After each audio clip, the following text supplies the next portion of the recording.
शिष्य एका घरी गेले आणि घरी गेल्यानंतर त्यांनी ओम ओम भिक्षा ओम भवती भिक्षाम दे मैया आम्ही भिक्षा दे दो.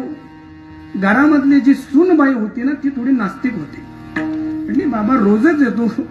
त्यांना काय केलं, घरामध्ये असलेली चुलीमधली राख, आणि स्वयंपाक त्यावेळेस चुलीवर व्हायचा, घरात होत नाही म्हणून तो आता बाहेर होतो.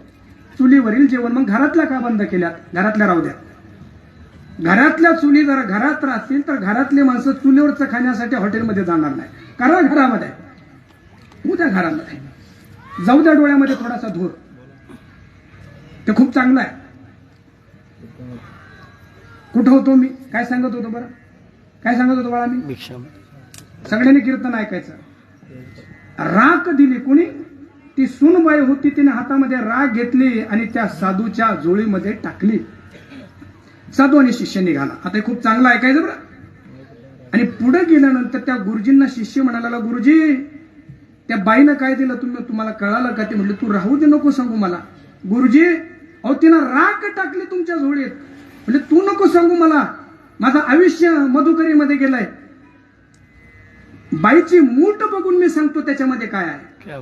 मग गुरुजी तुम्हाला कळलं नाही की ती राख होती म्हणून? मला कळाली राख आहे म्हणून. अरे पण तिला द्यायची सवय नाहीये. आज किमान राख द्यायची तरी सवय लागली, उद्या मोती देईल.